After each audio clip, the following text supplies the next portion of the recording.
Boa noite a todas e todos. É um prazer estar aqui mais uma vez. Sou Leila Antero e é um prazer imenso estar aqui mais uma vez, podendo mediar uma palestra sobre museologia na Tríade da Informação. Não se esqueçam, por favor, de já curtirem, já compartilharem a nossa live, vai ajudar muito a gente a cada vez crescer mais e poder trazer mais conteúdo para todos vocês.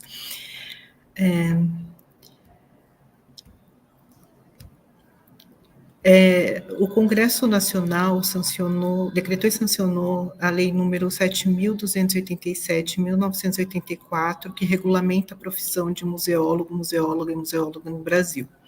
Neste ano, 2024, comemora-se 40 anos da profissão, com conquistas e muitos desafios para o exercício pleno da profissão e do futuro. Nesta palestra serão apresentadas as finalidades e atribuições do Conselho Regional de Museologia da 4ª Região, o COREM 4R, que também contribui e tem a atribuição de fiscalizar o exercício da profissão. Para falar sobre a palestra de hoje, com o tema Atuação e Atribuições do COREM 4R nos 40 anos de regulamentação da profissão, nós temos o prazer de trazer Cláudia Vendramini Reis, que está aqui. Boa noite, Cláudia. Muito obrigada por ter aceitado o convite. A Cláudia Vendramini Reis é mestre em Ciências pelo Programa de Pós-Graduação em Eternidades e Museologia, o PPG-MUS-USP, é especialista em Gestão de Projetos Culturais pelo Centro de Estudos Latino-Americanos sobre Comunicação e Cultura, é licenciada em Educação Artística pela Faculdade de Artes Plásticas da Fundação Amparo Álvares Penteado, FAAP, em São Paulo. Possui experiência em gestão de projetos culturais e acervos por meio de exposições temporárias e itinerâncias, atuando principalmente nas artes visuais e com arte moderna, contemporânea e culturas tradicionais e populares. Entre 2017 e 2019, foi gerente do Programa Educativo Bienal de São Paulo, tendo integrado a equipe em 2016. Trabalha na área desde os anos 80 e 90, primeiramente em arte e educação, mediação, posteriormente em pesquisa e assistência de curadoria, em gestão, coordenação, produção de projetos culturais, em mostras como bienais realizadas pela Fundação Bienal, que foi a 19ª, 29ª, 32ª e 33ª. Foi coordenadora geral de produção da 29ª Bienal, em 2010, e desde 2016 é professora colaboradora da pós-graduação do CELAC, ECA USP, ministrando a disciplina Gestão de Projetos Culturais. É vice-presidente do COREM e membro do ICOM Brasil, e hoje nos dá a honra de abrilhantar aqui com sua fala. Muito obrigada, Cláudia. Obrigada, Leila. Espero que vocês estejam me ouvindo bem. Em primeiro lugar, eu queria agradecer, o convite da Tríade da Informação, para estar trazendo aqui para vocês um pouco sobre as atribuições, e as funções do COREM 4R. Queria agradecer também à diretoria do COREM pela confiança, de eu estar representando o COREM 4R nessa live. Então, muito obrigada, Leila, pela apresentação. E podemos já começar eu preparei uma apresentação para vocês, espero ser breve, não me estender muito nos assuntos, para que a gente também possa ter um tempo de conversa e de discussão ao final, dessa live. Queria começar, antes de passar o primeiro slide, fazendo a minha autodescrição.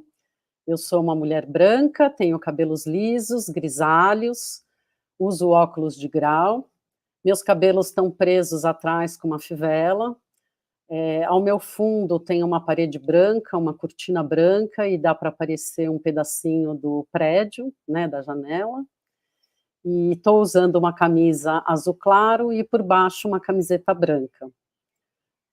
Mais uma vez, estou usando óculos de grau, de lentes arredondadas, armação arredondada. Então, acho que agora a gente vou pedir o auxílio da equipe da Tríade para passar o primeiro slide.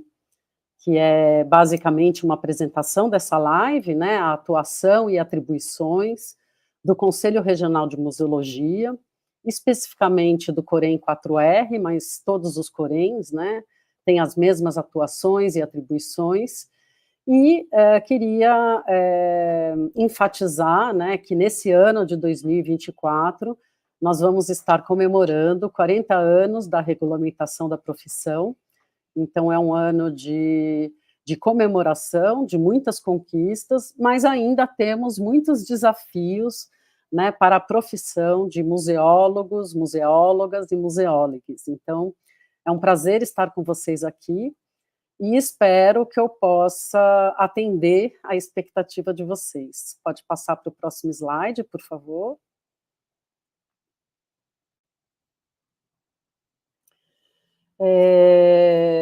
O Conselho Regional de Museologia, então, da 4ª Região, eu estou aqui representando a diretoria do Corém 4R, né, a gente agradece muito esse convite da Tríade da Informação para esta apresentação, e a gente pretende, né, com essa minha fala, né, com o que eu preparei para vocês, contribuir um pouco com os objetivos da Tríade, né, com pelo menos 2 deles.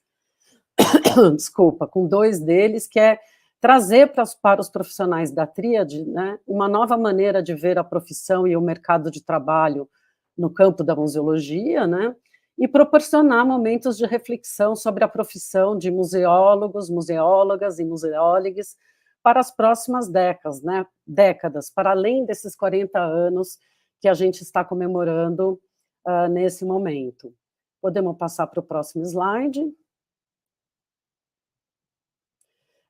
Eu trago aqui algumas características, né, da minha formação e, atualmente, né, eu estou como vice-presidente do Corém 4R nesse ano de 2024, mas também atuei na Comissão de Ética Profissional, que é uma das comissões do Corém, que eu vou explicar mais para frente para vocês, e também já sou conselheira efetiva, né, do mandato de 2023 e 2024, mas eu queria apenas enfatizar, né, falar um pouquinho do meu lugar de fala, que eu atuo especificamente na área das artes visuais, na área dos museus de arte, né, dentro das diversas tipologias dos museus. A minha área de atuação, quase já há 40 anos, é na área das artes visuais, né, principalmente na produção de exposições de artes, e já convivi com muitos museólogos, conservadores, restauradores, arquivistas, né, um pouco desses profissionais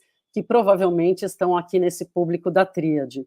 Então, eu queria deixar claro para vocês, né, que a minha formação em museologia, como museóloga, ela é mais recente, foi em 2017 que eu finalizei o meu mestrado, e uma das coisas que eu achei importante era atuar junto ao Corém, no sentido de fortalecimento também deste órgão tão importante para a nossa profissão, né? Então, essas colaborações, todas as pessoas que atuam no Corém, entre conselheiros, diretoria, é um trabalho voluntário. Então, já podemos passando para o próximo slide, para eu poder começar essa apresentação. E queria pedir para os meus colegas que estiverem aqui presentes, né, caso eu não consiga, eventualmente, responder alguma pergunta muito específica, que colaborem comigo também, e que vocês possam ir fazendo perguntas, né, e que, ao final, fazendo reflexões sobre o que eu vou apresentar, e, ao final, a gente pode fazer um bate-papo e conversar um pouco sobre esta profissão. Então, podemos passar mais um slide? Aqui, eu queria trazer para vocês que a maior parte das informações, dos conteúdos, né, que eu estou trazendo nessa live, especificamente sobre o Corém 4R, elas estão todas disponibilizadas no nosso site. Então, eu convido vocês, né, aqui tem o endereço do nosso site, www.corém4r.org.br. Isso foi uma das últimas conquistas que a gente teve no nosso Corém nas últimas gestões, né? As gestões são de 3 em 3 anos, e a gente conseguiu, né, aprimorar e melhorar toda a identidade visual e as ferramentas de busca e de uso do nosso site. Então, como um primeiro passo, convido todos vocês a acessarem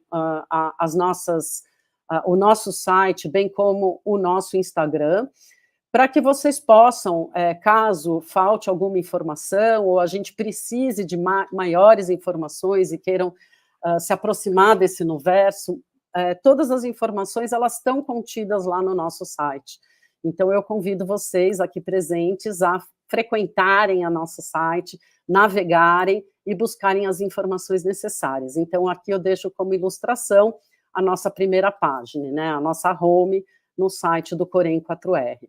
Podemos passar para o próximo. Em termos de atuação, né, o que é importante a gente deixar claro é que ele é um órgão de registro profissional, então faz o registro de todos os profissionais formados, né, e também de fiscalização do exercício da profissão, né. O Corém 4R, ele está localizado na cidade de São Paulo, né, e vou falar também um pouquinho dos outros Coréns, simplesmente assim enunciar, né, de quais estados que cada um dos Coréns atuam, mas sempre mais específico do Corém 4R. Podemos passar para o próximo slide. Então, no caso do Corém 4R, ele tem uma jurisdição, né, a gente atua em alguns estados e também no Distrito Federal. Então, são os estados do Acre, Goiás, Mato Grosso do Sul, Roraima, São Paulo e Tocantins.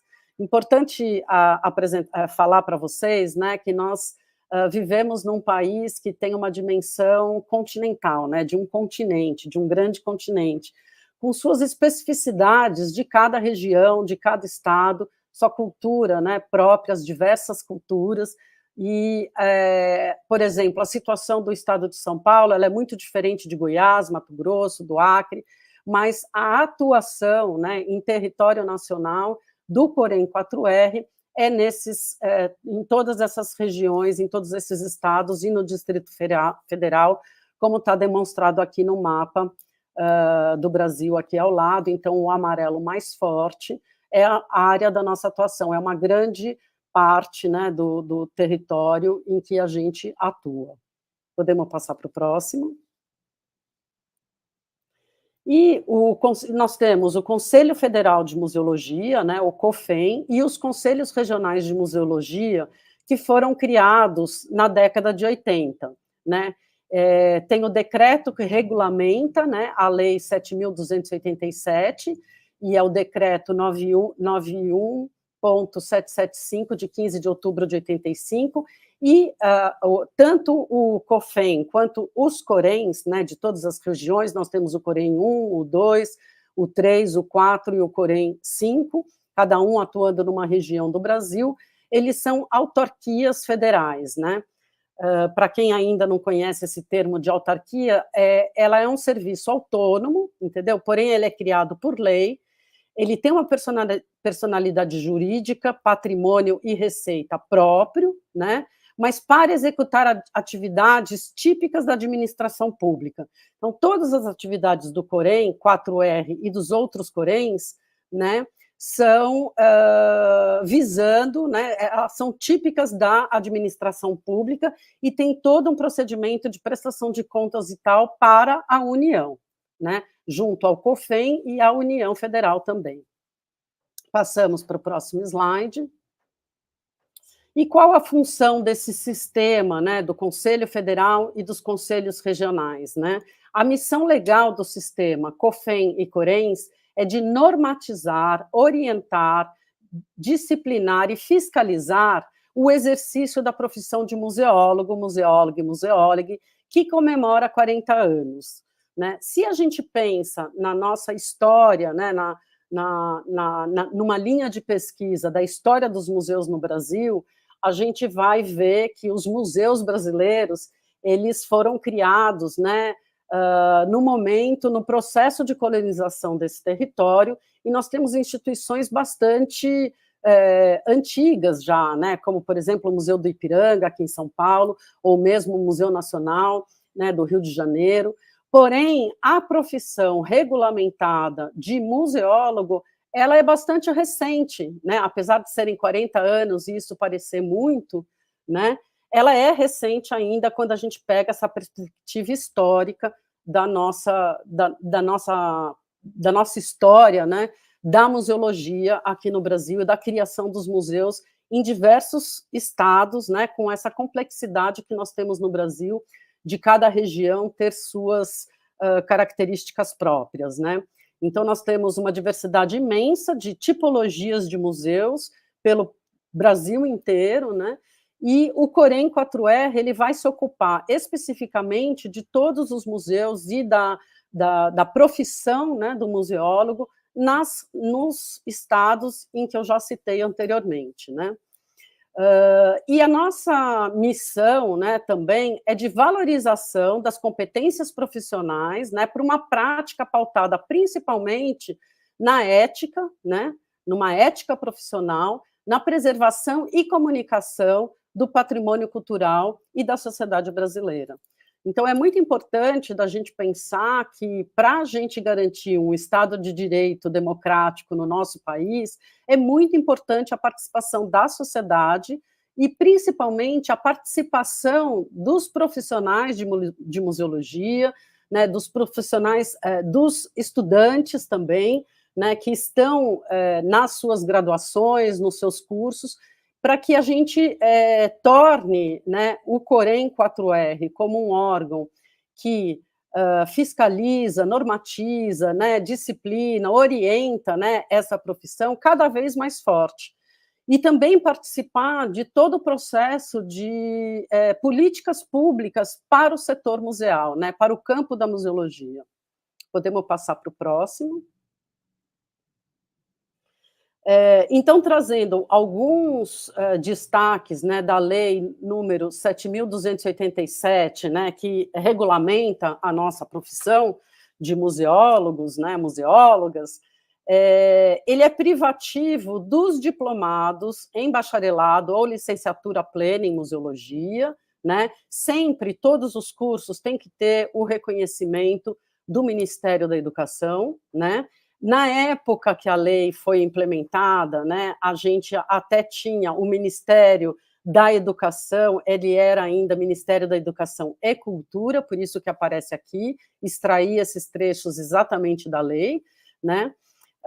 Dos diplomados de mestrado e doutorado em museologia, né? Atualmente também sempre reconhecidos pelo MEC, né? O Ministério da Educação, dos diplomados em museologias por escolas estrangeiras, desde que eles tenham esse mesmo reconhecimento no seu país de origem e também que eles sejam revalidados no Brasil. Né? Eu estou trazendo essa questão de que o exercício da profissão é privativo destas pessoas, né, que passam por essas formações. Continuando, né, no próximo slide, pode passar, por favor. Também dos diplomados em outros cursos de nível superior, que na data da lei, né, contem pelo menos 5 anos de exercício da atividade técnica em museologia devidamente comprovado. Né? E essa comprovação, ela vai se dar, entendeu? Justamente pelos conselhos regionais de museologia, aos quais compete decidir sobre a sua validade. E aqui é uma questão, por exemplo, da gente sempre estar questionando e pensando, né, como que se daria essa validação.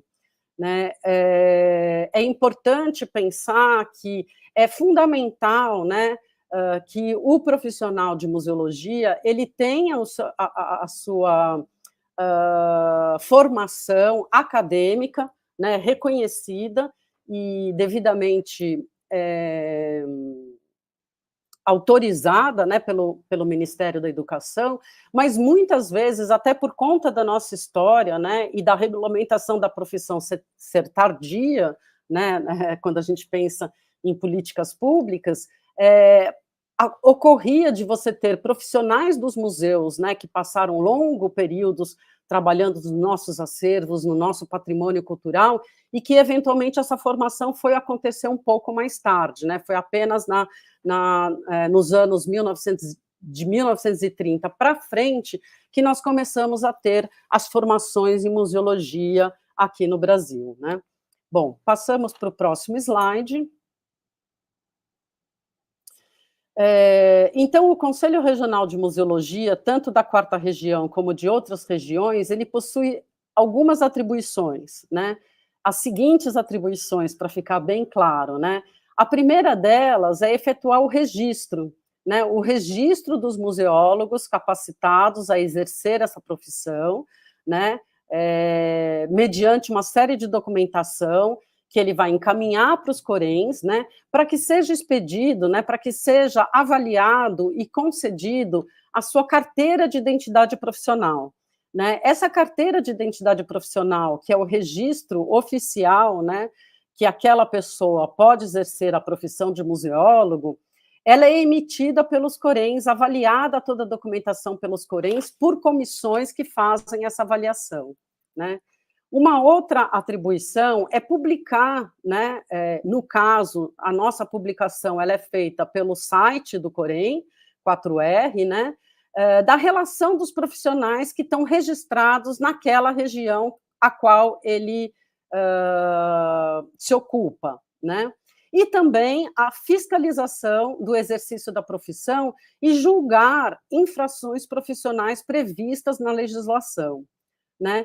Uma das outras atribuições também é de apresentar sugestões ao Conselho Federal de Museologia, o COFEM, e não só ao Conselho Federal de Museologia, como também para outros órgãos do governo federal, quando nos é solicitado, né, como grupos de trabalho, políticas públicas, o Corem e o COFEM também são solicitados a fazer contribuições. Por isso, a importância da participação de estudantes, né, e de profissionais da museologia em participar de eventos públicos, né, de consultas públicas, né, podendo contribuir para reflexões sobre a nossa atuação para os próximos, né, 40 e, quiçá, muitos anos à frente, muitas décadas à frente.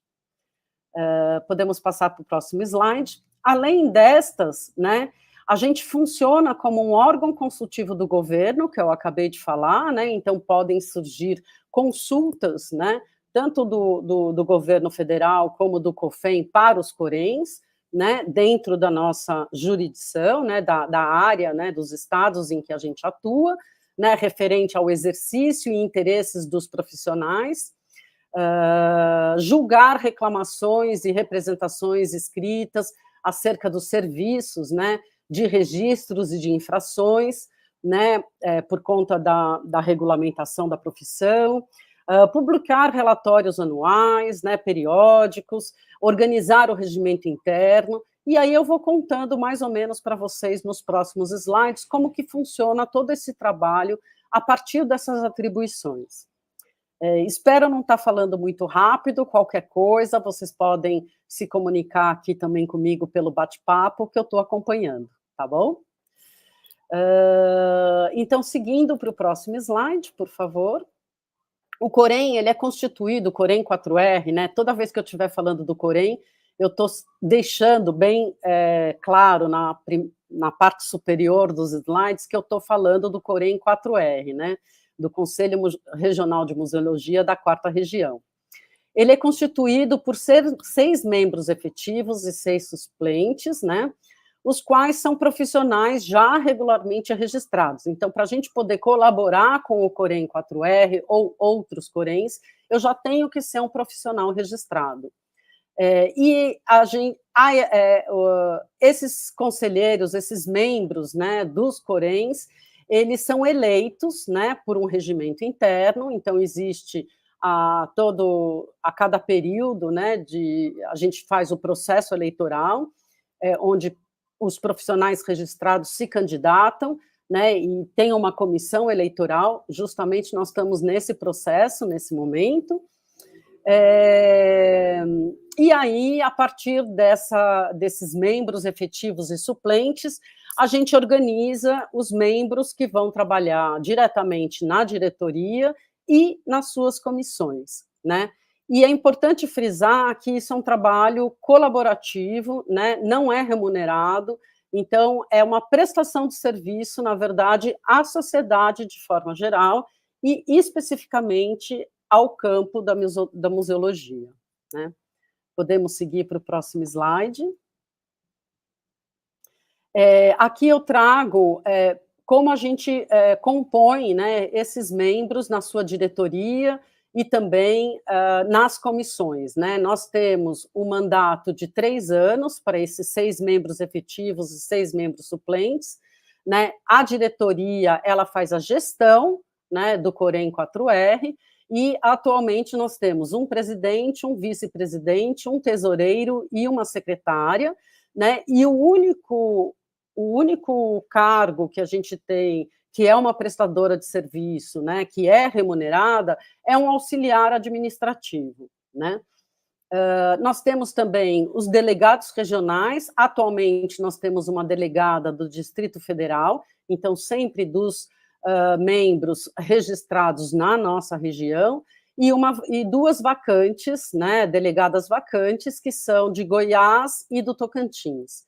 E daí o Corém, ele se organiza em algumas comissões, né? Então nós temos a comissão de tomada de contas, temos a comissão de legislação e normas, temos a comissão de orientação e fiscalização do exercício profissional, temos a comissão de ética profissional, justamente a comissão de ética profissional que faz a análise e emite um parecer para o registro, né, para o registro dos museólogos e, posterior ao registro, a carteira de identificação profissional. Temos também a comissão de divulgação e comunicação, né, que faz toda a parte de comunicação das ações do Corém, via tanto o nosso site quanto redes sociais, como, por exemplo, o Instagram. Então, convido vocês, mais uma vez, a nos seguir no Instagram, Corém 4R. E temos também a Comissão Permanente de Avaliação e Documentos, né? Cada uma delas tem a sua sigla, né? CTC, CLN, CEP, Cefap, CDC, CEPAD, mas isso tudo está sempre registrado no nosso site, e quem tiver mais interesse pode acessar para saber um pouquinho mais de cada uma delas, né? Vou continuar, desculpa, eu verifiquei agora que a luz da minha casa está um pouco escuro, eu vou pedir 1 minutinho só para eu acender, tá bom? Desculpa, gente, só 1 minuto.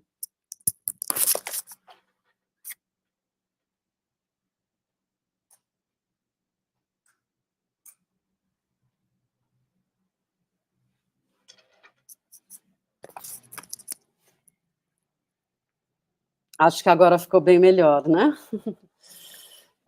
Podemos passar para o próximo slide?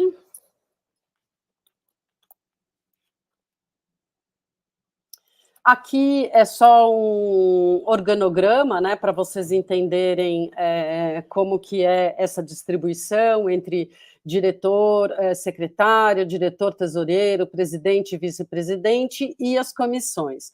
Não vou me alongar aqui nesse slide, porque é só uma ilustração de como que a gente se organiza nessas comissões e na diretoria. Podemos passar para o próximo.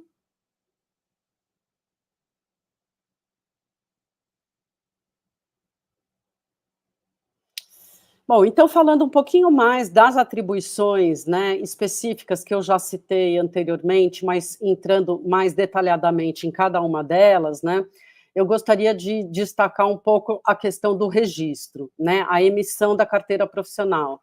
Então, para você exercer a profissão de museólogo, né, você precisa, é obrigatório, né, esse registro, né, para que você possa desempenhar a sua função, né, no âmbito da museologia.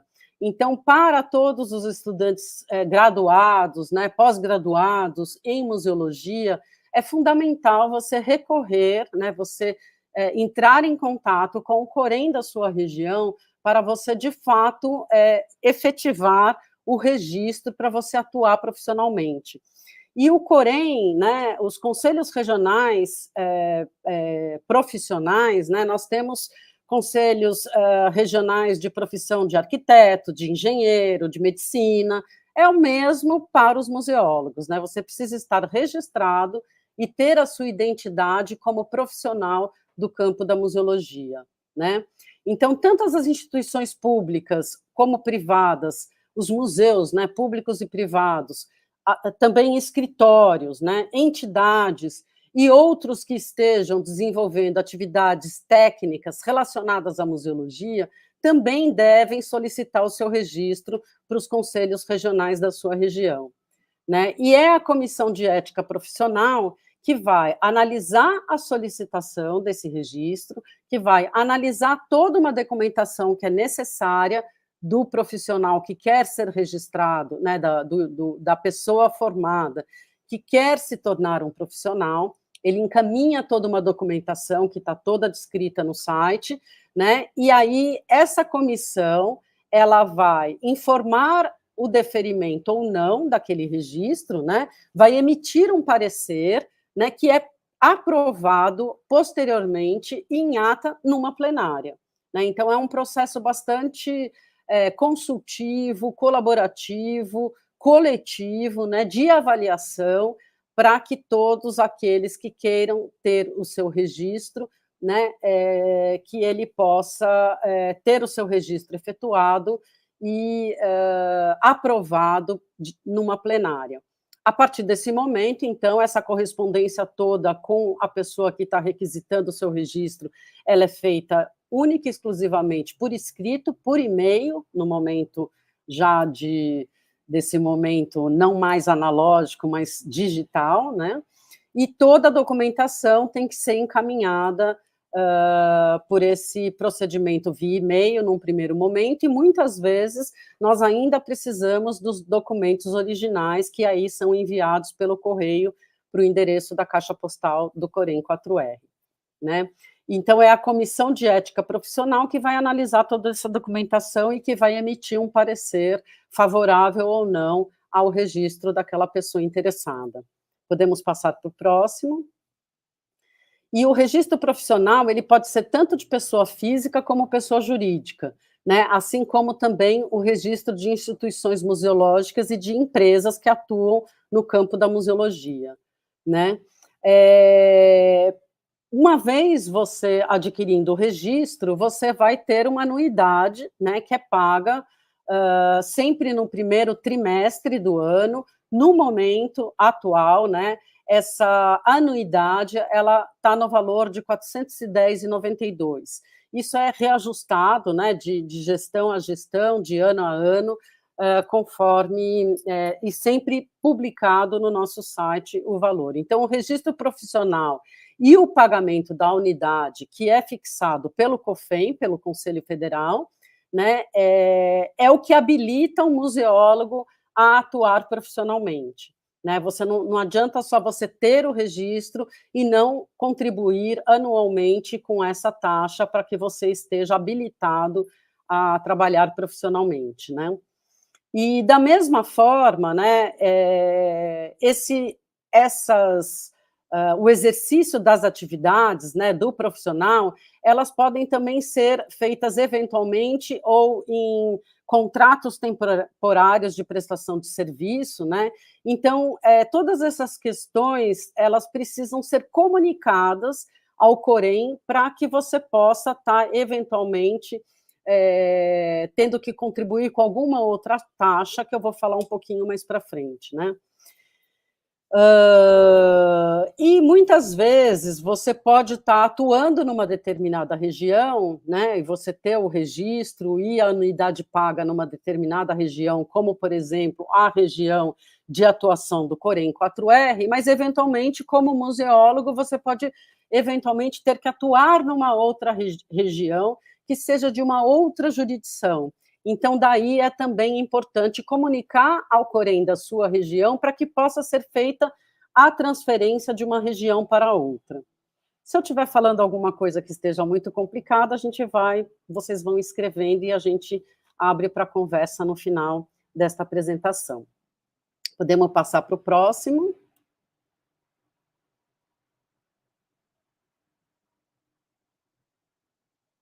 Para o próximo slide, por favor. Obrigada.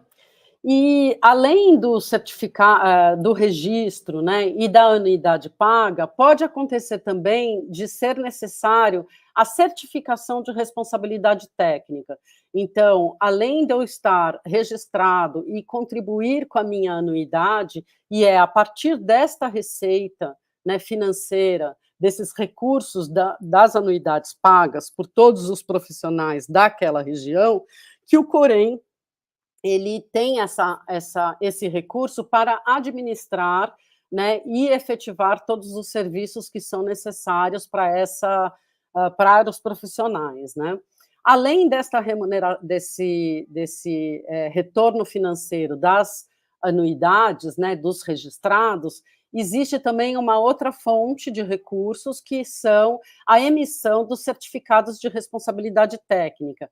Atualmente, essa taxa de emissão está em cerca de R$ 213, mas depende também do projeto. Existe uma tabela publicada no site do Corém, onde pode variar as contribuições dos certificados de responsabilidade técnica de acordo com o tipo de serviço, né? Então, a certificação de responsabilidade técnica é o documento que comprova que o projeto ou serviços técnicos de museologia possuem um responsável devidamente habilitado, né, numa situação regular perante o conselho.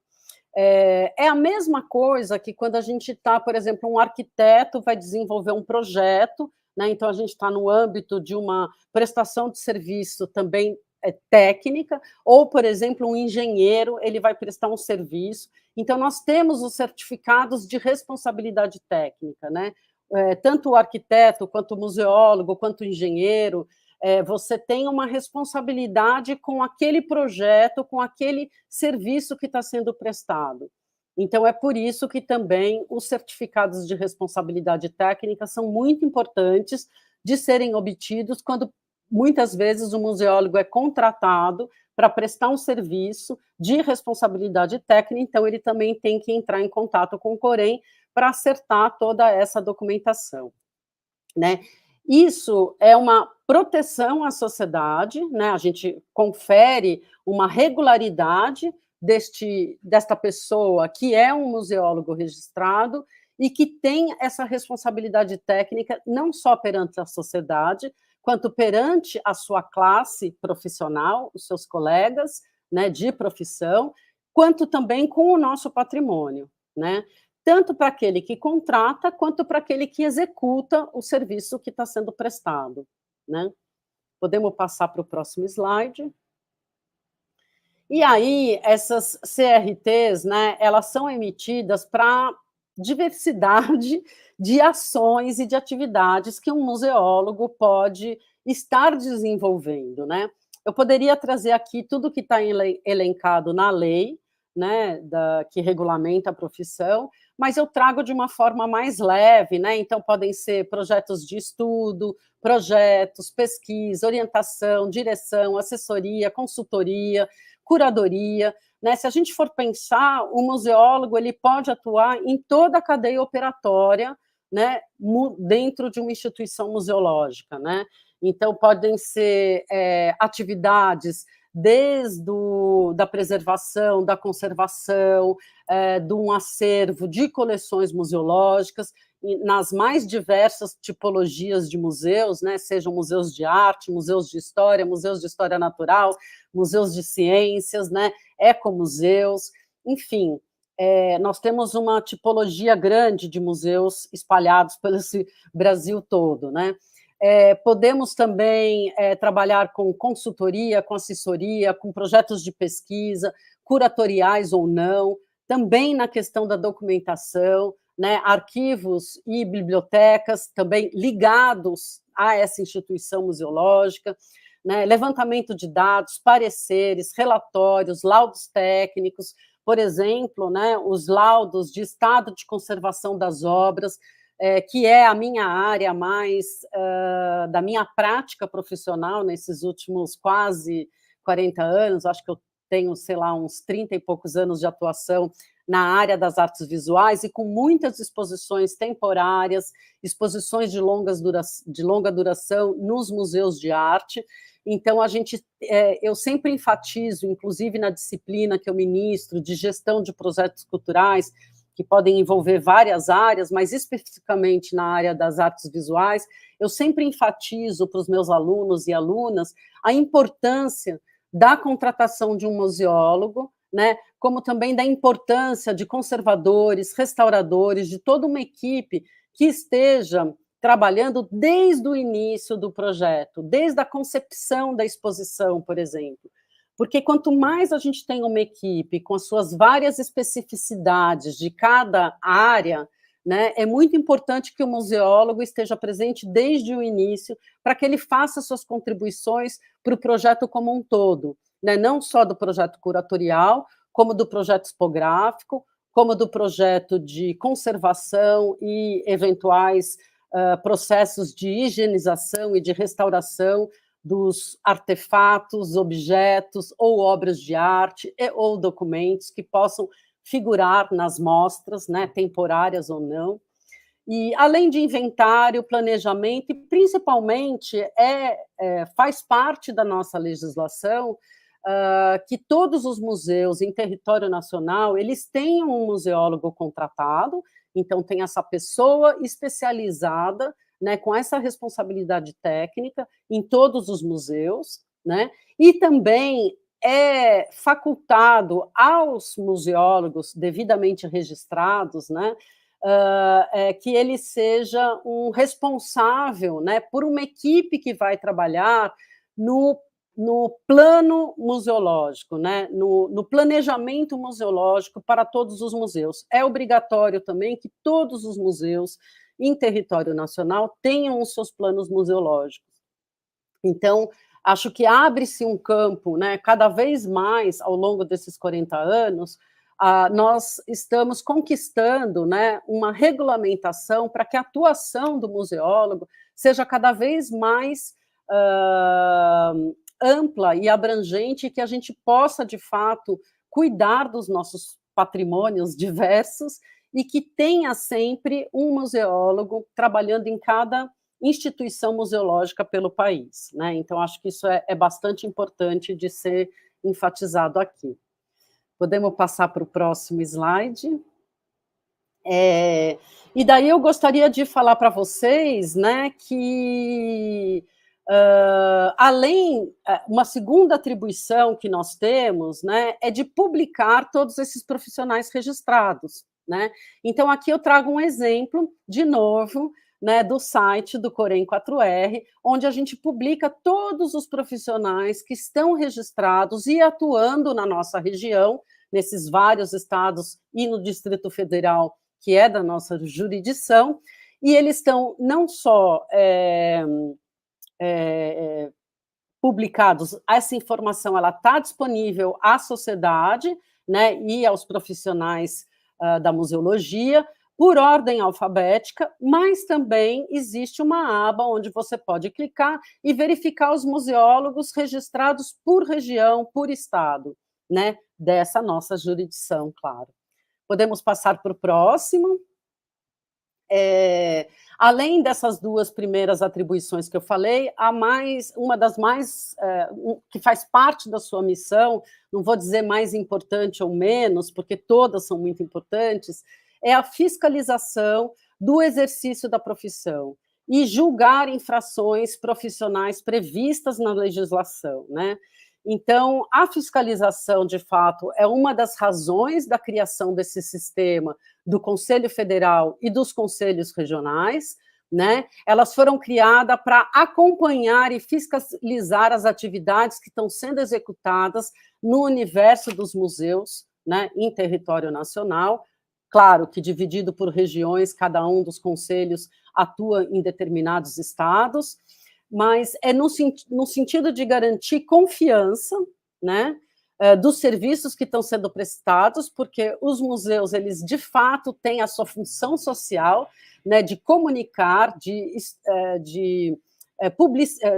divulgar todo esse patrimônio que está sendo pesquisado,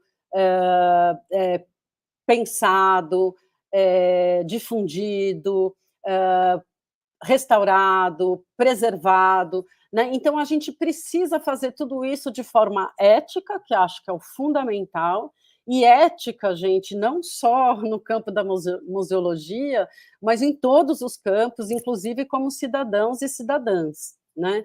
Então, ter essa confiança nos serviços que estão sendo prestados pelas instituições museológicas, não só públicas como privadas também, né? Tanto pelas empresas quanto pelos profissionais. Então, o exercício ilegal da profissão é caracterizado pela prática, quer dizer, na verdade, deixa eu esclarecer um pouquinho melhor, às vezes a gente, quando está fazendo uma live, a gente fica um pouco confusa, mas existem as atribuições que são específicas do profissional de museologia, e elas só podem e devem ser realizadas pelos profissionais registrados. É isso que precisa ficar claro, né? E não por outros profissionais que não tenham esse registro. Acho que isso é muito importante da gente ter bastante esclarecido aqui, né? Vamos passar para o próximo slide.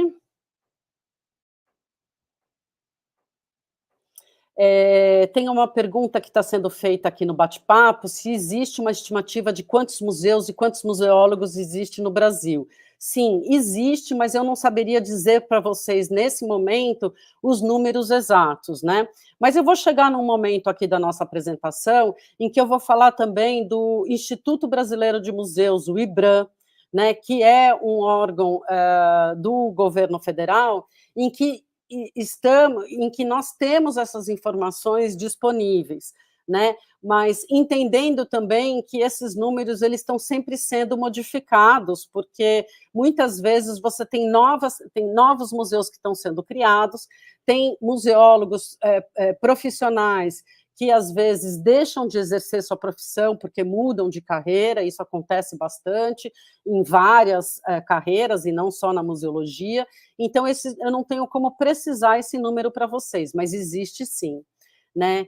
E lista de museólogos, o que eu posso garantir é que nós temos mais de 200 registrados, né, no Corém 4R, né, de museólogos registrados na nossa quarta região, né? A questão da fiscalização, né, do exercício que eu estou falando, que é uma das atribuições, também disponibiliza um canal para eventuais denúncias, né? E ocorrem denúncias, né? Então, nós disponibilizamos no site do Corém 4R, né, um formulário para denúncias, né? Então, aqui eu trago um exemplo só do início do formulário, porque não caberia aqui na nossa apresentação, mas você tem dentro do site do Corém, né, um link, uma aba específica para denúncias, quando não só um outro profissional da museologia observa que alguma instituição não tem o seu museólogo registrado e etc., ou não tem aquele museólogo trabalhando naquela instituição, mas também da própria sociedade, né? Porque nós temos que ter essa participação em consultas, em atuar e verificar e exigir também que todas as profissões e que todas as áreas elas funcionem bem, né? Porque tudo isso é em benefício da sociedade. Então, podemos passar para a próxima slide, ainda falando da fiscalização, né? A gente também disponibiliza um e-mail, né, no site, que é denuncia@corem4r.org.br, né, um canal exclusivo para denúncias da prestação de serviço de museologia, né? E aí você também, para fazer uma denúncia, você também precisa dar todos os indícios, né, de irregularidades, informações, né? Então, as atividades que são privativas do profissional de museologia, elas estão dispostas no artigo 3º do decreto, que eu já apresentei aqui, né, o decreto especificado aqui no slide, que é de 1985, né?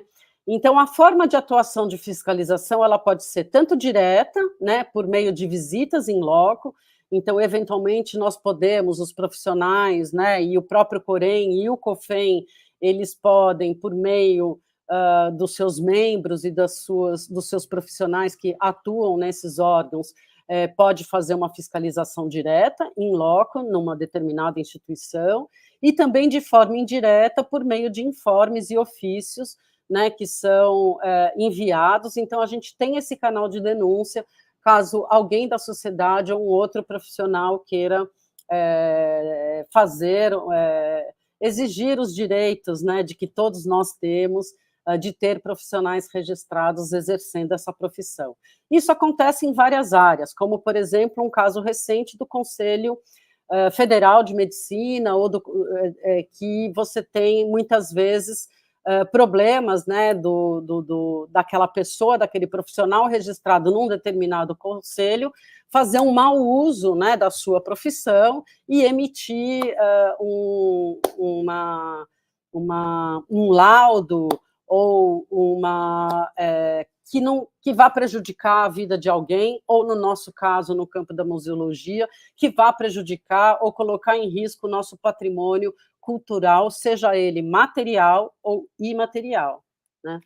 Podemos passar para o próximo, não sei se eu estou me estendendo muito no tempo, mas eu ainda tenho alguns slides para mostrar para vocês. Então, nós também temos o código de ética, né? Não vou me alongar muito aqui, porque também não é possível a gente falar de todos os documentos que nós temos que conhecer e estar atentos para exercer da melhor forma possível a nossa profissão, mas é só vocês entrarem no site do Corém e acessarem, nós temos também um código de ética. Passando para o próximo slide, não só o COFEM e o Corém, eles têm os seus códigos de ética, como eu também queria destacar um outro órgão importante no campo da museologia, que é o ICOM, tem o ICOM Internacional, e nós temos o ICOM Brasil, né, que é um conselho também internacional no campo da museologia, e aqui é um post recente do ICOM Brasil, né, porque geralmente todos esses códigos de ética, o que regulamenta a profissão, eles são revisados periodicamente, porque o campo da museologia ele vai mudando e se ampliando ao longo da nossa história, né?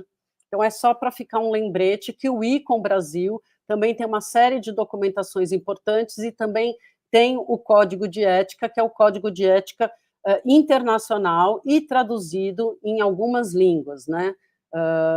Português, inglês, espanhol. Então, não só os estudantes, como os profissionais podem estar sempre consultando para exercer da melhor forma a sua profissão. Podemos passar para o próximo. Aqui é só, de novo, né, as comissões, que acho que eu não preciso me alongar, depois a gente pode seguir, ou que apresentam, vou só fazer um comentário, que cada uma dessas comissões, com seus membros, que prestam esse serviço à sociedade, né, de forma voluntária e sem remuneração, essas comissões, elas organizam os seus assuntos, né? Então, é muito importante a participação de todos para que elas possam funcionar. Leila, estamos terminando? 8 minutos. Tá bom. Pode passar para o próximo. Só reforçando aqui, vou terminar em 8 minutos, acho que estamos finalizando os slides, relembrando que nós estamos num ano de comemoração, né, dos 40 anos da profissão, e como é que a gente apresenta sugestões não só ao COFEM, como também à União, se for necessário, por meio de grupos de trabalho, de assembleias, de comissões. Então, neste momento, nós temos um grupo de trabalho, né, pensando com todos os Coréns, né, trabalhando juntos, para pensar eventos de comemoração dos 40 anos. Podemos passar para o próximo slide? Que já vem acontecendo desde maio. Aqui também um post do nosso Corém 4R, né, sobre a regulamentação da profissão do museólogo de 40 anos, e em breve sigam a gente no Instagram, que nós vamos estar comunicando os próximos eventos dessa comemoração. Podemos passar para o próximo.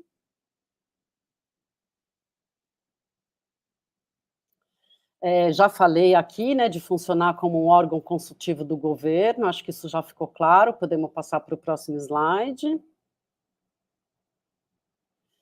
Aqui um breve histórico, só para não me alongar muito, então, para vocês pensarem o quanto que, numa visão histórica, né, numa linha de pesquisa, sobre a história dos museus, não só no Brasil como no mundo, né, a gente tem essa legislação que acontece nos anos 80, a partir dos anos 2000, né, a gente tem a criação do Estatuto dos Museus, né, em 2009, aí a gente também tem a criação, nesse mesmo momento, do Instituto Brasileiro de Museus, que é o IBRAM.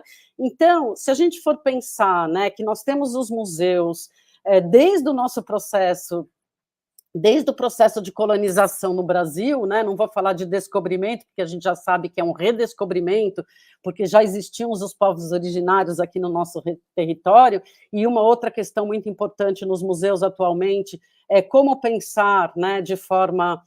como decolonizar os museus, né, e pensar na participação da sociedade para que a gente tenha um fortalecimento e uma representatividade cada vez mais forte de todos os povos que constituem o nosso país.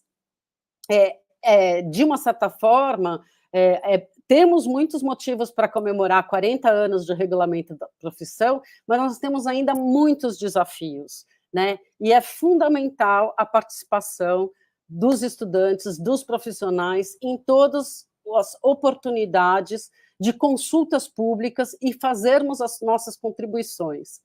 Acho que podemos passar para o próximo slide, acho que eu já devo estar terminando. Só para vocês ficarem atentos, então, também consultarem a página do Instituto Brasileiro de Museus, podemos passar, que desenvolvem políticas nacionais, né? E aí, voltando, né, como julgar reclamações e representações, eu acho que é muito mais no sentido de sensibilizar, né, de conscientizar os profissionais, né, e de julgar todos esses assuntos que são chegados para nós como por meio dos canais de denúncias, né? Então, acho que, para mim, o mais importante é sensibilizar, conscientizar os profissionais da museologia a trabalharem cada vez mais dentro da ética profissional, né? E isso é muito importante, inclusive, para o mercado de trabalho. Podemos passar para o próximo. Aqui, as várias abas, né, do nosso site, de tudo que a gente estamos ainda construindo, né, e colocando uma série de documentação que são importantes, mas também tem a questão da transparência e da prestação de contas, que a gente preza muito por todos esses recursos que são obtidos via anuidade, para que a gente possa prestar um bom serviço à sociedade.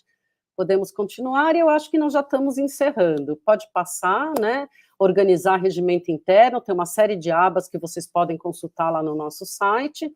A gente segue um regimento interno, pode passar para o próximo. E agradeço muito, espero ter contribuído, e aguardo aqui os colegas de profissão também para me ajudarem em alguma resposta, caso não seja possível eu dar para vocês, a gente abre para o bate-papo. Muito obrigada. E deixo os contatos aqui do nosso Corém. Obrigada. Muito obrigada, Cláudia, foi muito esclarecedor, inclusive algumas dúvidas que eu tinha, que você já sanou, algumas questões que eu havia trazido já foram sanadas na sua fala, foi muito rica, muito esclarecedora. E antes de eu fazer meus comentários, só queria lembrar que quem tiver dúvidas ou comentários, por favor, deixar no nosso chat que a Cláudia vai respondendo conforme as dúvidas forem aparecendo. Eu gostaria de ressaltar a importância, né, desses 40 anos da regulamentação da profissão. A gente tem acompanhado aí a batalha dos profissionais conservadores e restauradores pela sua regulamentação e quantos danos essa não regulamentação traz, né, para a preservação do nosso patrimônio, e é muito importante, e aí já queria emendar outra fala sua aqui, queria ressaltar sobre a importância do profissional, né, da pessoa museóloga em todas as etapas de um projeto, porque não raramente a gente só é convocado quando dá ruim, né? É. Quando acontece alguma coisa, assim, não se inclui a pessoa museóloga em todas as etapas, e aí quando as coisas saem do controle, que nós somos acionados. Não deve ser assim, né? O profissional tem que ser incluído, como você bem disse, está habilitado para atuar em toda a cadeia operatória da museologia, então tem que ser consultado. E aí eu entro em uma das minhas dúvidas, que é, pela lei, como você bem citou, todo museu tem que ter um museólogo, né? Mas, como você também citou, nós sabemos que todos os membros são pessoas voluntárias, que têm suas vidas, que têm seus trabalhos, e nós temos museus com realidades muito diferentes. Se aqui em São Paulo já temos museus tão díspares, né? Imagino, se você for pensar em todos os estados que o 4R abarca. Eu gostaria de saber como que se dá essa fiscalização por parte de vocês, com esse tempo que deve ser limitado e esse território que é tão grande. Como é feita essa fiscalização? Então, como eu disse, né, a fiscalização ela pode ser feita em loco, como ela também pode ser feita via correspondência, né? De fato, acho que esse é um dos grandes desafios, entendeu? Para o Corém 4R, não só para o 4R, como para todos os Coréns, né? Nós precisamos de uma participação da sociedade maior nesse sentido, porque muitas vezes não é possível fazer essa fiscalização de fato, né? Então, vai muito por meio de denúncias e tal, e de colegas trabalhando nas suas... Então, assim, quando a gente pensa no território, né, brasileiro, e, por exemplo, quando a gente pensa nos diversos estados que o Corém 4R ele está, e, por exemplo, eu consigo falar melhor do estado de São Paulo e da cidade de São Paulo, porque é onde eu atuo e é onde eu tenho mais conhecimento, né? Quando a gente sai da capital e a gente vai para o interior do estado, e isso deve ser comum nos outros estados, né? Os museus de pequeno porte ou de médio porte no interior do estado, muitas vezes eles não têm nem uma equipe técnica fixa, né? Que dirá museólogos registrados e contemplados, né, na sua folha de pagamento.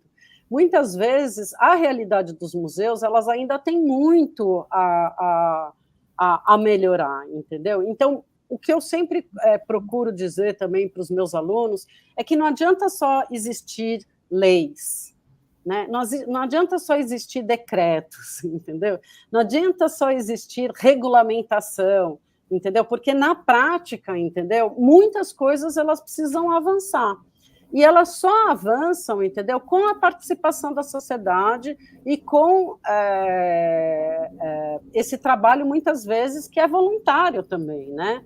Então, assim, eu não tenho como te dizer que a fiscalização, de fato, ela é realizada, porque não existe um corpo técnico fazendo isso diariamente ou periodicamente nessa diversidade imensa de estados, né, e de museus muito diversos, né? Muitas vezes, alguns museus no interior do estado de São Paulo, eles estão sendo administrados via uma Secretaria Municipal de Cultura. Então, são os mesmos funcionários, assim, quase que ocupando dupla função, entendeu? Então, ele é da Secretaria Municipal de Cultura e alguns são deslocados para atuar nos museus municipais, entendeu? E estaduais também. E também temos as questões políticas de um estado para outro estado, de uma região para outra região, né? E nós temos, por exemplo, um plano nacional, né, para os museus, e nós temos os planos estaduais para os museus, e muitas vezes os planos estaduais não estão dialogando diretamente com os planos federais. Então, assim, temos muitos desafios ainda. Eu espero ter respondido, Leila, desculpa. Não, respondeu sim. A gente, pelo menos no interior de São Paulo, a gente vê muito isso, né? Às vezes é alguém da prefeitura que foi, está com um cargo comissionado, Designado. ou às vezes tá mesmo na dupla função, e a gente vê muita boa vontade, né? Mas há, infelizmente, uma falta de investimento. E aí tem todas as realidades que a gente não alcança, né? Que a gente muitas vezes não compreende por não estar lá vivendo aquela situação no dia a dia, né? Uhum. Que é complicado. Eu imagino que vocês tenham um trabalho hercúleo aí. Outra questão que eu fiquei aqui muito se falou no código de ética e a importância dele, né? Como a professora bem trouxe, o ICON está agora revisando o seu código de ética. Eu gostaria de saber se o COREM, o COFEM, o COREM, eles têm uma participação nessa revisão, porque eu acho que eles fizeram um chamamento, né, algo do gênero. Eu gostaria de saber se sim, qual é essa participação. Geralmente, né, todos esses órgãos e institutos, né, tanto o IBRAM, quanto o COFEM, quanto os CORENs e também o ICON, são instituições parceiras, né? A gente todos têm o mesmo objetivo fim, né, toda a missão fim, que é pela melhoria, né, da situação dos museus no nosso território. Então, sim, a gente tem várias participações e parcerias, né, às vezes mais efetivas em determinados assuntos, às vezes, né, essa participação e essas parcerias, elas vão se dando de acordo com os temas e as necessidades que estão sendo, as urgências também dessas questões, evidentemente que sim, né? Agora, o que eu acho importante é que o ICON Brasil, né, ele também faz essa consulta pública aberta à sociedade, e não só aos órgãos, entendeu, que já atuam, né, pela melhoria do campo museal. Né? Então, por exemplo, qualquer cidadão, qualquer pessoa pode acessar e pode fazer suas contribuições também, o que eu acho que é muito importante, né, frisar que não é só uma questão dos profissionais e dos especialistas numa determinada área do conhecimento ou profissional, mas sim da sociedade como um todo, né? Então, a gente já tem um código de ética elaborado pelo Conselho Federal e pelos conselhos regionais, mas a gente também tem que estar sempre pesquisando, estudando e pensando conselho de ética de maneira a ser praticado por todos os museus no mundo, entendeu? Então, a gente também aprende muito, né, com toda essa, inclusive dentro dos museus, né, nas suas diversas tipologias, existem padrões internacionais, né, de procedimentos que devem ser atendidos. E a gente sabe que muitos ainda não atingiram essa qualidade, né, de manter todo o padrão internacional dessa cadeia operatória, de todas essas ações que o museólogo pode atuar nos museus, né? Eu tenho sempre esse conhecimento maior dos museus de arte, né? Mas os procedimentos internacionais, eles são para qualquer tipologia de museu. Sim, eles são importantíssimos, né? Como norteadores da atuação dos profissionais. Eu acho que talvez não só dos museólogos, mas das pessoas que atuam dentro da instituição como um todo, né? Como um todo, exatamente. Outra questão, me fugiu agora o que eu ia perguntar, mas é isso, assim, essa atuação do COREM. Lembrei. A professora comentou sobre essa colaboração do COREM e do COFEM com as políticas públicas, né, inclusive federais. Poderia falar um pouco mais sobre isso, por gentileza? Então, os CORENs, né, eles também estão ligados ao Conselho Federal, né? A gente também está em contínuo trabalho conjunto, né? Então, nós participamos de assembleias, de plenárias, todas as decisões, né, elas são participativas e elas são...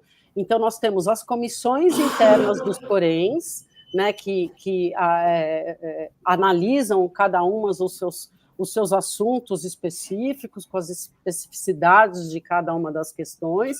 Essas questões são aprovadas em plenárias, em assembleias dos Coréns, entendeu? E nós também temos, né, que participar das assembleias e das comissões e de grupos de trabalho junto ao COFEN, né? Então, é uma coisa que é cotidiana, né?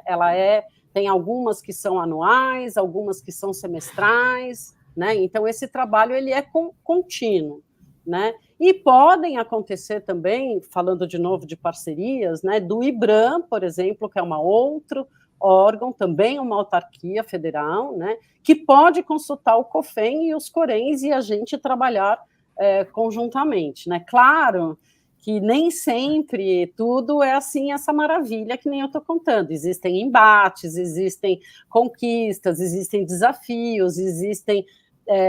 numa democracia é importante que haja dissensos e consensos e que a gente consiga dialogar e criar as melhores práticas, né, e as melhores regulamentação e as melhores os melhores textos norteadores, orientadores para o exercício da profissão. Mas política, né, é isso, né? Nós temos consensos, dissensos, o mais importante é estarmos de forma coletiva e participativa para chegar naquilo que é melhor e no que é possível, muitas vezes, num determinado momento da história. Né? Sim, sim. Outro ponto que eu gostaria também que a professora comentasse acho que a gente está num momento muito de efervescência, num momento muito bom de pensar essa decolonização, né, que a professora comentou, dos museus, que talvez tenha sido iniciada lá em 1972, né, com a nova museologia. Como se dá a atuação? Tudo bem, o Corém já nasceu dentro desse novo pensar museológico, né? Uhum. Mas talvez eu tenha sentido que acho que nos últimos anos está mais forte, está mais de se repensar mesmo, de repensar seus acervos, de repensar suas coleções, repensar seus discursos, né? Uhum. Como o Corém tem atuado dentro dessa nova lógica, não sei se nova, né? Mas dentro dessa lógica que vem se estendendo, assim. Na verdade, acho que o Corém ainda não tem uma atuação específica nesse campo, né? Eu acho que o que acontece é que, por meio dos movimentos sociais, da organização da sociedade, né, das lutas sociais, justamente, né, daquelas pessoas que se organizam e que não se sentem representadas como movimento negro, movimento indígena, entendeu? Que pressionam, entendeu, as instituições, e aí sim é que as instituições vão ouvir, né, quando conseguem ouvir, e vão, entendeu, entender as demandas. Então, do meu ponto de vista, aí é uma questão muito pessoal, né, não falando aqui em nome do Corém, mas acredito que todos do Corém também possam concordar comigo, mas é uma questão minha, pessoal. As coisas só acontecem, só se movimentam nesse país, só avançam por conta da mobilização social, da participação. Né? Eu acredito muito no Estado de Direito Democrático, onde, né, é por meio dos movimentos sociais, entendeu? Pelas demandas, entendeu? De pessoas e de grupos que estão à margem daquilo que é, né, considerado como... Então, assim, os museus eles estão aprendendo com esses movimentos. Né? Se hoje nós temos mais exposições falando sobre a questão decolonial ou sobre a participação de artistas indígenas, né, em seus acervos, em suas coleções, em suas mostras, é por conta desses movimentos que acontecem desses grupos sociais, né, LGBTQIA+, questões de gênero, questões de acessibilidade, é também pelo movimento das pessoas com deficiência, e não porque teve uma vontade, entendeu, do governo federal de criar políticas públicas, né? Então, a gente sabe sempre que é a partir da participação da sociedade que as coisas mudam e mudam muito lentamente, né? Então, como é que a gente pode atuar para que as coisas aconteçam mais rapidamente, né? A participação de profissionais diversos, né, dentro das instituições, para que... Exatamente, e principalmente em cargos de decisão, né, porque não adianta a gente ter a participação em cargos que não sejam de direção, de gestão, entendeu? Então é por isso que a gente precisa dessas reivindicações. A Carla fez uma pergunta aqui. Cláudia, você poderia comentar sobre as dificuldades que o Corém 4R enfrenta em relação à candidatura de museólogos como conselheiros e também no que diz respeito à permanência desses profissionais até o final do mandato? Obrigada, Carla. Obrigada pela pergunta, Carla, eu acho que ela é muito importante, né? O que eu sinto, né, é que a gente tem, por exemplo, a gente vê na nossa história, né, inclusive do ensino, né, das graduações e das especializações, mestrados e doutorados, a gente vê muitos profissionais, muitos estudantes, né, se formando, mas não necessariamente eles vão atuar neste campo. Então, acho que tem aí, a gente tem que fazer um balanço entre as pessoas que estão sendo formadas, né, e por que elas eventualmente vão para outras áreas ou não. Acho que precisa de mais dados e mais análises, entendeu, sobre a formação e a profissionalização, né, e também porque eu entendo que, assim, muitas vezes o trabalho voluntário, né, a gente, quando está prestando ali um serviço pro bono, entendeu, para um órgão como esse, você também tem que dar conta dos seus trabalhos, porque todo mundo tem que pagar conta, né? Todo mundo tem a vida difícil, não é fácil para ninguém, né? Nas várias diversidades aí de posições e de trabalhos que estão sendo realizados. Eu acredito que a gente precisa fortalecer a profissão, ela precisa ser melhor remunerada, né, para que também as pessoas tenham mais interesse em colaborar com os órgãos, né? Então, acho que são conquistas que vão acontecendo ao longo de muitos e muitas décadas, né? Como eu falei para vocês, se a gente for pensar, 40 anos é pouco para um fortalecimento da profissão, né? Então, eu entendo que muitas vezes a gente tem que ficar entrando em contato com esses profissionais, com essas pessoas, para virem colaborar, né? E aí eu acho que falta um pouco de consciência, entendeu? Da importância que a gente tem nessa participação coletiva para que as coisas sejam... Acho que é uma questão de educação, de conscientização, entendeu? Da importância do trabalho colaborativo que a gente tem que fazer, né, para que as coisas avancem na nossa sociedade. Isso em todas as esferas, né, não só no campo da museologia. É difícil de explicar, Carla, por que a gente tem essa dificuldade, né? Eu acho que é porque a sociedade ainda não está acostumada a ela ter que participar para que as coisas aconteçam. É falta de consciência. Eu, como fiz o meu mestrado, entendeu? Eu tive o privilégio, né, de fazer o mestrado na Universidade de São Paulo, que é uma escola pública de excelência. Eu acho que o mínimo que eu poderia contribuir para a sociedade, devolver à sociedade, era participar do processo do Corém, por exemplo, que é o órgão que regulamenta a profissão. Era uma questão ética para mim, entendeu? De dar esta contribuição. Então, desde 2017, quando eu me formei, né, quando eu defendi a minha dissertação de mestrado, eu, por exemplo, trabalhei como voluntária num mutirão museológico para atender os museus do interior do estado de São Paulo, a ajudarem eles a formular projetos para se inscrever nos editais, para conseguirem serem aprovados nos editais para desenvolver seus planos museológicos, né? Então, eu sinto que, como cidadã, eu tenho alguma contribuição a dar, já que eu também obtive esse privilégio de ter estudado numa escola pública. Então, acho que vai muito da consciência das pessoas, e acho que essa conscientização, entendeu, por essa participação em todas as esferas da sociedade, de fortalecimento, de colaboração, de coletividade, né, porque juntos somos sempre mais fortes. E a permanência, Carla, eu sinto que todos esses processos políticos, públicos, né, eles são muito lentos.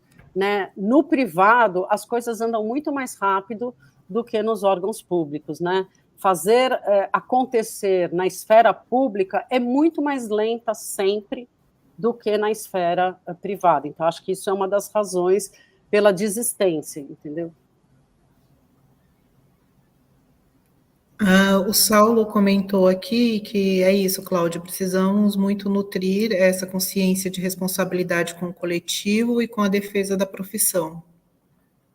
Eu acho que isso é o principal que a gente tem que ter, né? Como que a gente pode desenvolver essa relação de pertencimento e de responsabilidade, né? Porque todos nós somos responsáveis por tudo aquilo que a gente produz no campo da cultura, no campo dos museus, né? Então, é para a sociedade, e a sociedade precisa exigir, e ela só pode exigir se ela participe, se ela compreende quais são as necessidades.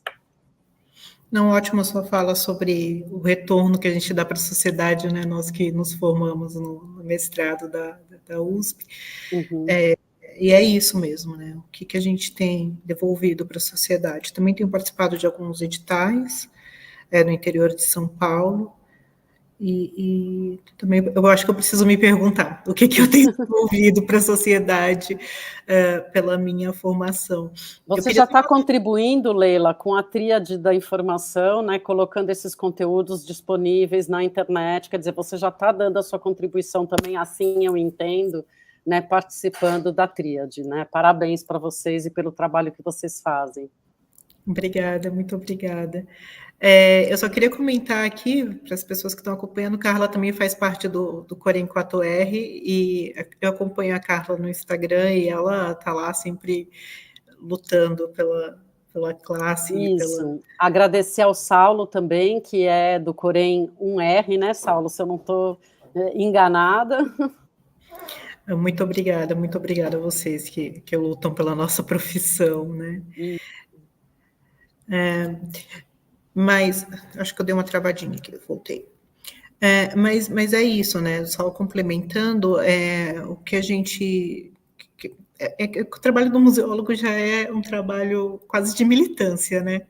Costumo dizer que a gente trabalha por dinheiro, porque, como você disse, a gente precisa, mas a gente trabalha muito na militância também nos museus, no dia a dia, lutando todo dia pela preservação do patrimônio, pela difusão desse patrimônio, né?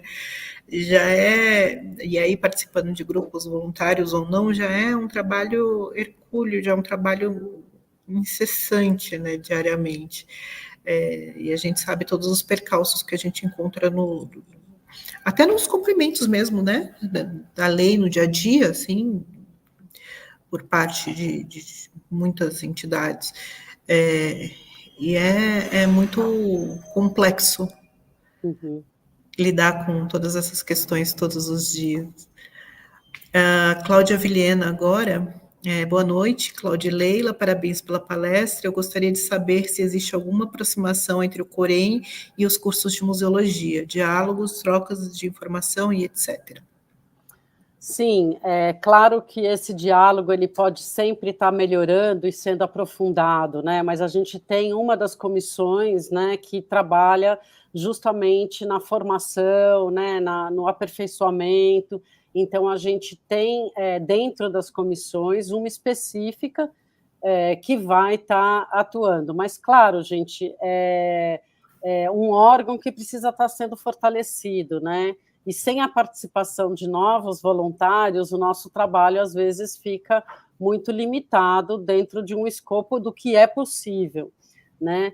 Mas temos, sim, a gente procura sempre fazer essa aproximação, né, com os cursos de museologia, inclusive, a gente precisa acompanhar os cursos de museologia, né, porque a gente também precisa entender quais são os novos cursos que estão surgindo, né, estar em contato com esses museólogos, esses estudantes formados, né, porque também é importante que eles também façam seu registro junto ao Corém, né.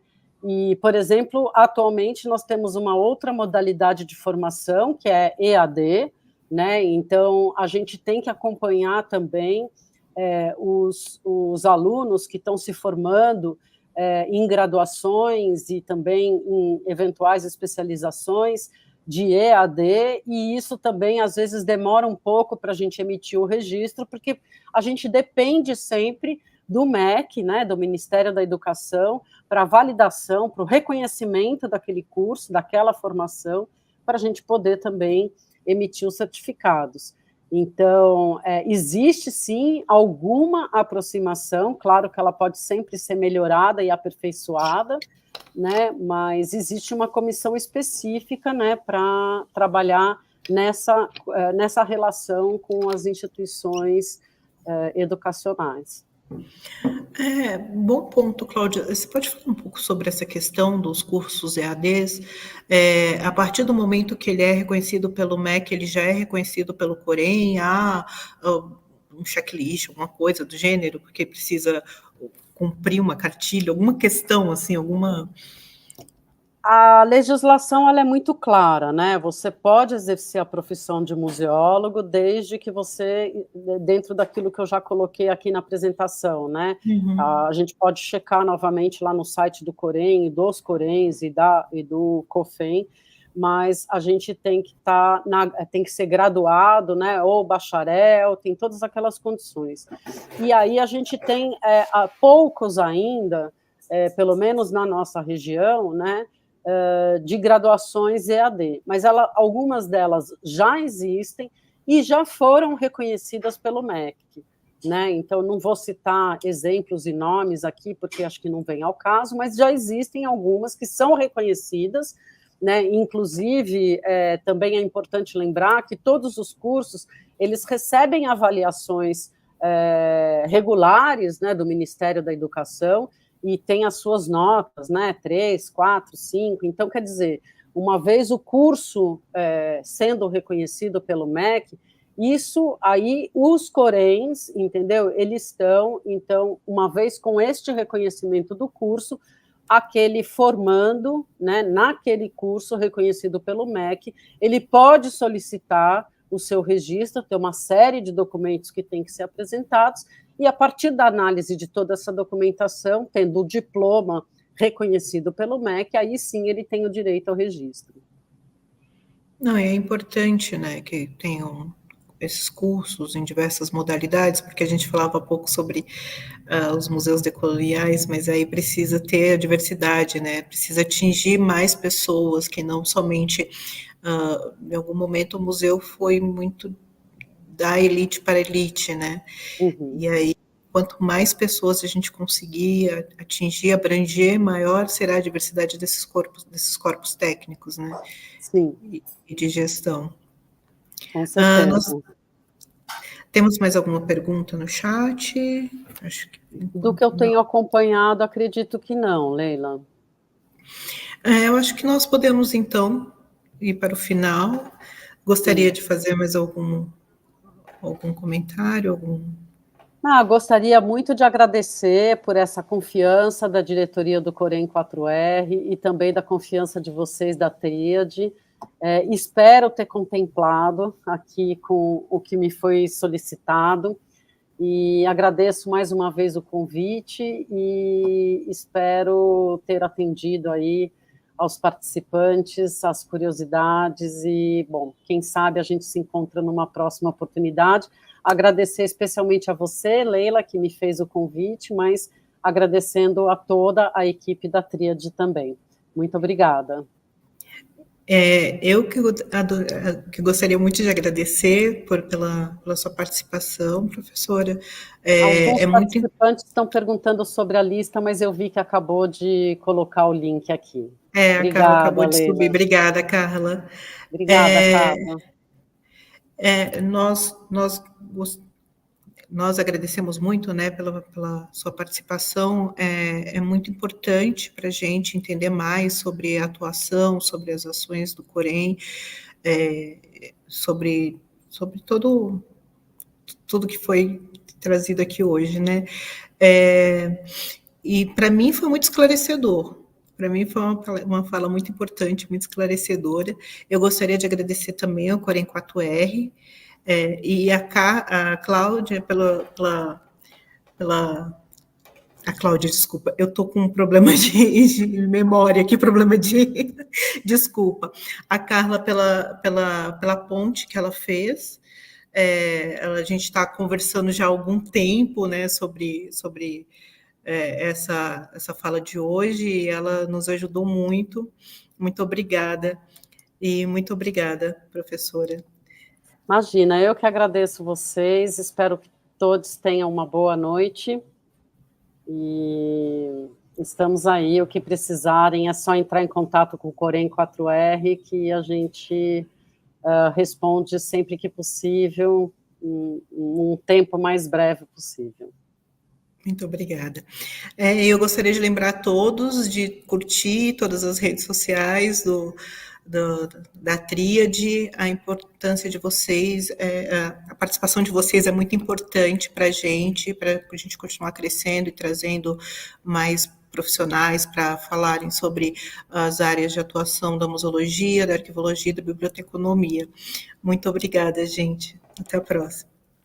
Até.